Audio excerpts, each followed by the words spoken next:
गाजीपुर नाम का एक छोटा सा शहर था। उसी शहर की झोपड़पट्टी में एक गरिमा नाम की विधवा औरत रहती थी। उसकी 2 बेटियां थीं, संजना और खुशबू। दोनों बहनें जुड़वा थीं, रंग रूप में बिल्कुल एक जैसी।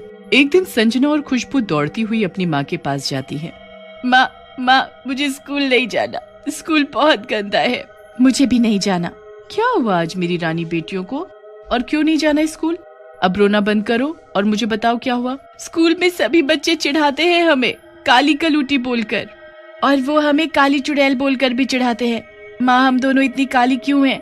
आपका रंग तो काला नहीं है, आप तो कितनी गोरी हो, फिर हम दोनों ही ऐसी क्यों हैं? जो बच्चे तुम्हें ऐसा बोलते हैं उनका दिल ही काला है, इसलिए वो तुम्हें ऐसा बोलते हैं।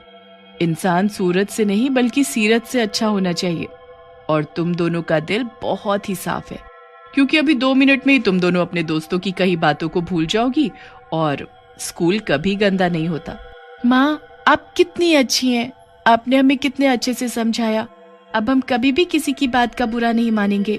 अगले दिन दोनों बहनें हंसी खुशी स्कूल जाती हैं। स्कूल में घुसते ही सभी बच्चे उन दोनों को फिर से चिढ़ाने लगते हैं। देखो तो जरा, इन दोनों को देखकर ऐसा लगता है जैसे ये दोनों लड़कियां किसी चिड़ियाघर से आई हो। काला बंदर। इन दोनों को देखकर ऐसा लगता है जैसे कई महीनों से नहाई नहीं, कपड़े सारे फटे हुए, गंदे बदबू वाले। छी। तभी स्कूल में घंटी बजती है और सभी बच्चे दौड़ लगाकर अपनी क्लास में पहुंच जाते हैं। संजना, इनकी बातों पर बिल्कुल भी ध्यान मत देना, ये तो इनका रोज का काम है। हम यहाँ सिर्फ पढ़ने आते हैं, इन सबसे बहस या झगड़ा करने नहीं।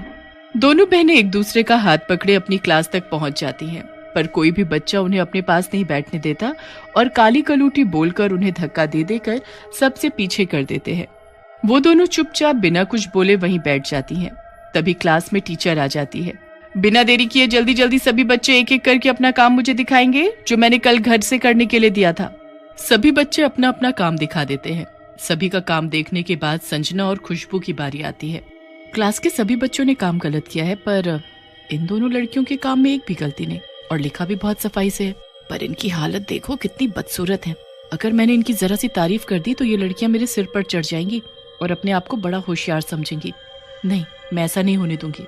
टीचर जी, हमने काम अच्छा किया है ना? ये काम कराने में हमारी माँ ने हमारी मदद की है। एक तो सारा काम गलत किया है, ऊपर से तुम दोनों अपनी टीचर से बहस कर रही हो। तुम दोनों को तो सजा मिलनी ही चाहिए। चलो मेरे साथ। दोनों बहनों की डांट पड़ने पर सभी बच्चे बहुत खुश होते हैं। उनकी टीचर उन्हें पकड़ती हुई स्कूल के स्टोर रूम तक ले जाती है और उन्हें वहां बंद कर देती है। तभी स्कूल की छुट्टी हो जाती है और सभी अपने अपने घर चले जाते हैं। खोलो खोलो, दरवाजा खोलो, कोई तो दरवाजा खोलो। खुशबू, अब हम कैसे बाहर निकलेंगे? तुम फिक्र मत करो, माँ हमें यहाँ से जरूर निकाल लेंगी, वो बस आती ही होंगी। दोनों बेटियों के घर ना पहुँचने पर गरिमा बहुत परेशान हो जाती है। हर जगह उन्हें ढूंढती है पर वो नहीं मिलती। गरिमा का रो रो कर बुरा हाल था। वहाँ अगले दिन से स्कूल की छुट्टियां पड़ जाती हैं। संजना और खुशबू वहीं स्टोर रूम में बंद ही रह जाती हैं। तीनों 4 दिन बाद भूख प्यास से वहीं पर दम तोड़ देती हैं। दोनों मर जाती हैं और फिर चुड़ैल बन जाती हैं, वो भी काली चुड़ैल। नहीं, मुझे नहीं मरना। खुशबू, हम नहीं मर सकते। माँ, आपकी बहुत याद आ रही है। खुशबू, मुझे माँ के पास जाना है। अब हम माँ से कभी नहीं मिल सकते क्योंकि हम मर चुके हैं, पर हम किसी को नहीं छोड़ेंगे। जिसने भी हमें सताया अब उनकी बारी है, अब हम उन्हें सताएंगे। खुशबू बहुत समझदार थी, इसलिए संजना को संभाल लेती है। वो दोनों चुड़ैल बनकर उस स्टोर रूम से बाहर आ जाती हैं और स्कूल खुलते ही अपना आतंक शुरू कर देती हैं, बच्चों को डरा डरा कर। उनकी क्लास का बच्चा मोंटू वॉशरूम जाता है तो दोनों चुड़ैल उसके आगे पीछे खड़ी हो जाती हैं और उसे डराने लगती है। मोंटू डर के मारे वॉशरूम में छिप जाता है और अंदर से अपने आप को बंद कर लेता है। दोनों चुड़ैल मोंटू को बाहर से बंद करके गायब हो जाती हैं। मोंटू डर के मारे वहीं बेहोश। जब वो होश में आता है तो अपने आसपास सभी बच्चों और टीचर्स को देखकर भूत भूत चिल्लाने लगता है। क्या हुआ था तुम्हें? वॉशरूम में बेहोश कैसे हुए? और तुम्हें बाहर से किसने बंद किया, बताओ? भूत, भूत, नहीं, चुड़ैल, नहीं, भूत। ये सब क्या लगा रखा है भूत चुड़ैल? कोई चुड़ैल वुड़ैल नहीं होती। तुम्हें डराने के लिए शायद किसी ने तुम्हारे साथ मस्ती की होगी। अगर मुझे पता चला कि ये सब किसने किया है तो मैं उसे सजा जरूर दूंगी। तभी दूर से छिपकर दोनों चुड़ैल मोंटू को फिर से डराने लगती है। मोंटू चुड़ैल के डर से स्कूल से भाग जाता है, पर उसकी बात पर कोई विश्वास नहीं करता। अगले दिन जब टीचर बच्चों को पढ़ा रही होती है तो दोनों चुड़ैल टीचर के पीछे खड़ी हो जाती है। उन्हें देख सभी बच्चे चुड़ैल चुड़ैल काली चुड़ैल बोलकर चिल्लाने लगते हैं। ये क्या बोल रहे हो तुम? तुम्हें मैं चुड़ैल दिखाई देती हूँ? क्या तुम्हारे माँ बाप ने तुम्हें तमीज नहीं सिखाई कि टीचर से किस तरह बात की जाती है? तभी दोनों चुड़ैल टीचर का गला पकड़ लेती हैं। ये तो सच में चुड़ैल है। मर गई मैं, मुझे छोड़ो, मेरा दम घुट रहा है, बचाओ मुझे कोई। हमारा भी बहुत दम घुटा था जब आप हमें स्टोर रूम में बंद करके भूल गई। आपने हमें मार डाला। टीचर जी, अब तो आप नहीं बचने वाली। तुम सब कान खोलकर सुन लो। अगर तुम में से किसी ने भी किसी को हमारे बारे में कुछ बताया तो अगला नंबर उसका होगा, समझे? तभी वहाँ किसी के आने की आहट सुनाई देती है तो दोनों चुड़ैल तुरंत गायब हो जाती हैं। वो आहट गरिमा की थी। उनकी टीचर से वो अपनी दोनों बेटियों के बारे में पूछने आई थी। क्या हुआ मैडम जी?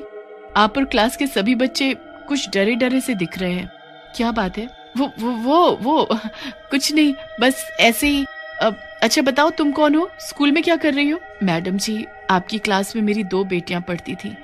2 दिन से वो गायब है। स्कूल के बाद से घर नहीं लौटी। उनका नाम है खुशी और संजना। गरिमा की दोनों बेटियों के नाम सुनते ही पूनम चौंक जाती है। वहां दूर खड़ी चुपके से दोनों चुड़ैलें अपनी माँ को प्यार भरी निगाहों से देख रही थी। इसकी दोनों बेटियां मेरी वजह से मरी हैं। अगर इसे पता चल गया कि मेरी वजह से वो दोनों मरी तो ये मुझे जेल भेज देगी। नहीं, अब मुझे कुछ नहीं पता और तुम जाओ यहाँ से अभी। तभी वहाँ पर स्कूल की प्रिंसिपल आ जाती है। कल से स्कूल में बहुत बदबू आ रही है, ऊपर से साफ सफाई करने वाली भी नहीं आ रही। अब स्कूल की साफ सफाई का जिम्मा कौन उठाएगा? मैडम जी, अब मैं काम करूंगी, आप ये जिम्मा मुझे दे दीजिए, मैं पूरे स्कूल की साफ सफाई कर दूंगी। फिर क्या था, प्रिंसिपल तुरंत उसे स्कूल की साफ सफाई का काम सौंप देती है। पर पूनम का डर के मारे बुरा हाल था। अगले दिन से पूनम ने स्कूल आना छोड़ दिया। कितना मजा आता है सबको दुखी करने में। देखना, एक दिन हमारे डर से सभी बच्चे स्कूल आना छोड़ देंगे। उसके बाद ये पूरा का पूरा स्कूल हमारा होगा। पर उससे पहले हमें अपनी टीचर को सबक सिखाना है। उन्होंने हमें स्टोर रूम में बंद किया था ना, हमें मारा था, पर वो टीचर तो डर के मारे अपने घर में छिपी बैठी है, स्कूल ही नहीं आ रही। उनका स्कूल में होना बहुत जरूरी है, तभी हम उनसे अपना बदला ले सकते हैं। जब दोनों चुड़ैलें आपस में बात कर रही होती है, उसी कमरे के बाहर गरिमा झाड़ू लगा रही थी। वो दोनों की बातें सुन लेती है और सीधा कमरे में घुस जाती है, पर उसे वहाँ कोई दिखाई नहीं देता। कोई तो था यहाँ, मैंने खुद सुना, जैसे कोई 2 लड़कियां आपस में बातें कर रही हो। मेरे यहाँ आते ही वो गायब हो गई। कुछ तो गड़बड़ है। गरिमा सफाई के साथ साथ सभी बच्चों पर नजर रखने लगी।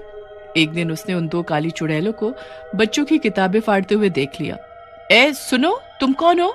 तुम कौन हो? माँ को देख दोनों बहनें भागते हुए स्टोर रूम में जाकर छिप जाती हैं।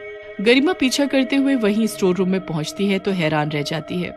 जो बदबू आ रही थी वो वहीं से आ रही थी।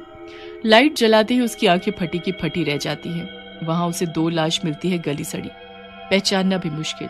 पर जैसे ही उसकी नजर उन लाशों के गले में पड़े काले धागे पर जाती है तो हैरान रह जाती है।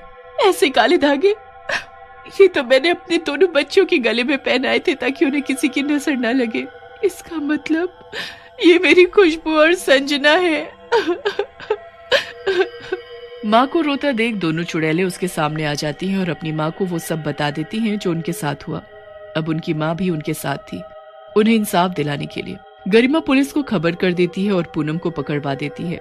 उसके बाद पूनम भी अपना सच कबूल कर लेती है और लापरवाही के आरोप में स्कूल को भी हमेशा हमेशा के लिए बंद कर दिया जाता है।